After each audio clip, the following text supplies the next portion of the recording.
Do you remember the story of the Good Samaritan? It's found in Luke 10, verses 25 to 37. A lawyer was trying to trap Jesus by asking him who his neighbor was. Jesus replied by telling the story of a man who was beaten,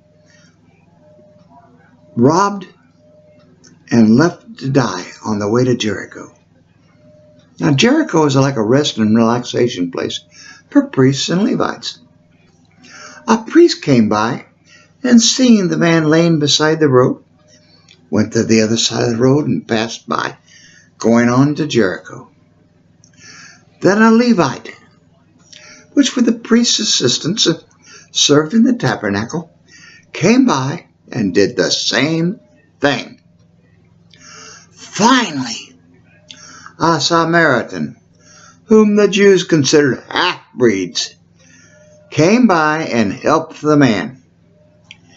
He then took him to an inn to heal.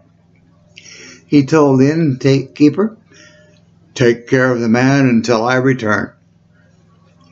He gave the innkeeper enough money to pay for the man's keep until he returned and said, "I will pay you for any additional costs." Then Jesus asked the lawyer, who was his neighbor? Jesus told us in that parable to love your neighbor as yourself. Love your neighbor as yourself. What have you done to help the less fortunate? In today's world, we have millions of people worldwide who live in poverty. Here in the States, we have homeless persons and families living on the street corners, under bridges, in sewers, in their cars, and so on. Take the case of a young woman with children who can't afford to pay for daycare if she works.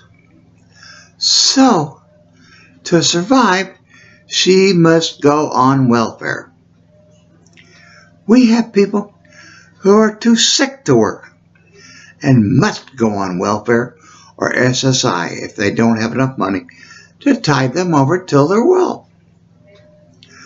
Older Americans who worked all their lives and saved for retirement have seen their savings go up in smoke. By a stock market crash a few years back, again, the stock market is tanking, leaving them with nothing but their Social Security to live on. The government is continually cutting back on help for those people. Their plight grows worse. Seniors must decide whether to eat or buy medicine. There are hundreds of charities out there that help these people if they qualify. Married seniors have been forced to divorce just to qualify for some kind of this aid. If they happen to have too much money in the bank, they're disqualified. Here's a good example. My son-in-law is dying of cancer. He's in hospice. He won his case for SSI and was awarded back pay from the time he originally filed and through all the appeals. When he finally got his funds the other day, he was told that he had to spend it on certain things or lose his Medicaid and Medicare, and thus be kicked out of the hospice program and out of the nursing home. Now, he lost his trailer in the last hurricane, and FEMA did nothing for him. So he became homeless and was living in a storage shed. So if he got kicked out of the nursing home, he would again be homeless and not get his palliative care. His pain from the cancer is barely tolerable on strong pain medication.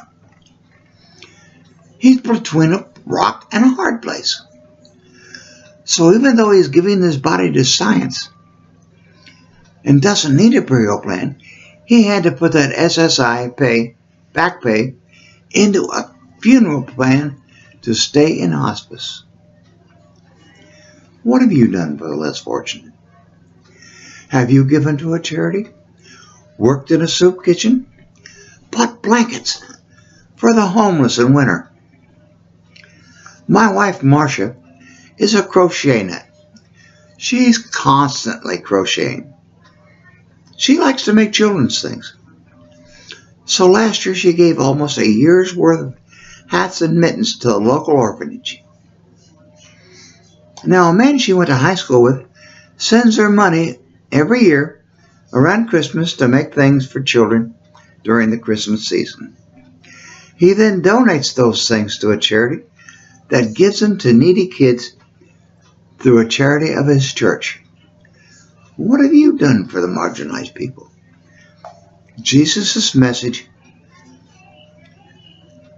was to love thy neighbor as thyself. Say that with me. Love thy neighbor as thyself. We have opportunities galore, each to help each other each and every day. Will you do your part and be a Samaritan?